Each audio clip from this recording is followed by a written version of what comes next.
Welcome to Standard Chartered India Money Insights, a podcast series that brings you topical insights and local perspectives on India's markets from the experts. Hello everyone, my name is Ravi. Welcome to another edition of our weekly podcast. Risk-off sentiment weighed on global risk assets and fueled demand for safe haven assets over the past week. Asian markets remain under pressure on renewed property sector concerns in China, despite a better than expected economic data and Biden administration's curbs on export of more AI chips to China. Developed market equities declined on rising US bond yields amid hawkish US Fed Chair Powell's comments and the possibility of worsening geopolitical tensions in the Middle East. For the week, the MSCI World, MSCI Asia ex Japan, and MSCI Emerging Market Indices fell around 1.3 to 2.2% for the week. In the US, the S&P 500, Dow Jones Industrial Average, and the Nasdaq Composite Index fell around 1.2 to 1.6% for the week. Back home, Indian equities, after posting 2 consecutive weeks of marginal gains, trended lower this week amid weak global cues, mixed earnings reporting over the week, and continued foreign investor outflows. Broader markets performance was mixed, with the Nifty Small Cap Index up 0.3%, while the Mid Cap Index was down 1.5%. Among sectors, all sectors ended the week in red except autos, while realty and telecom led the decline with cuts of over 2.2% for the week.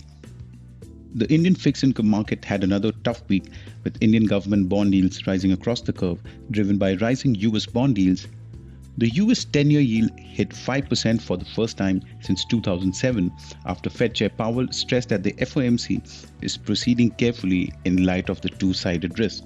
The 10-year Indian government bond yield rose 5 basis points to close at 7.37%, while the 3-year and 5-year Indian government bond yields rose by 4 basis points each. The INR appreciated against the USD amid a likely intervention by the central bank and a weaker US dollar.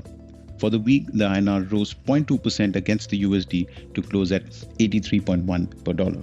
Risk-off sentiment on rising war escalation tensions in the Middle East buoyed demand for safe haven assets, sending gold to a 13-week high, up around 3% for the week, while the Brent crude oil rose 3% amid potential supply disruption concerns.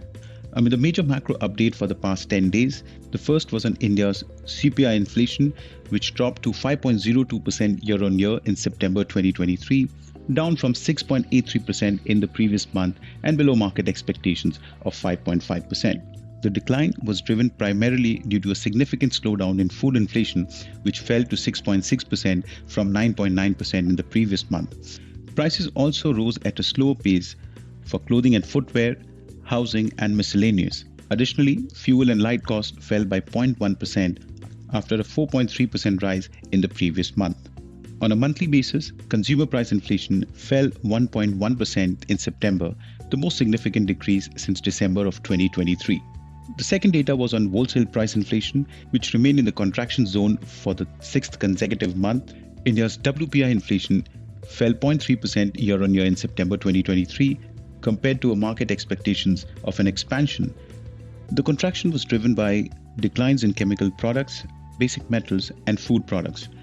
Prices declined at a slower pace for fuel and power and manufacturing, mainly for textiles, basic metals, and chemical products. However, primary articles and food increased at a softer pace.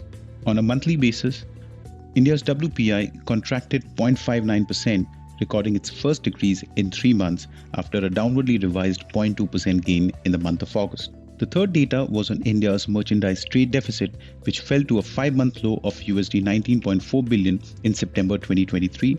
Imports fell by 15% year-on-year to USD 58.8 billion, primarily driven by reduced palm oil and vegetable oil imports. Exports fell by 2.6% year-on-year to USD 34.5 billion amid slowing global demand. Data showed gems and jewelry, organic and inorganic chemicals, and engineering goods faced the most significant export challenges during the April to September period. However, electronic goods, iron ore, drug and pharmaceuticals, ceramics, and oil meals experienced substantial export growth. At this point, I'll take a pause and thank you as always for listening. If you enjoyed this podcast, please like and subscribe. Have a great week ahead. Thank Thank you for listening to Standard Chartered India Money Insights. Stay tuned for the latest updates and market trends by subscribing to our podcast. For more information, reach out to your Standard Chartered Relationship Manager or visit www.se.com/in.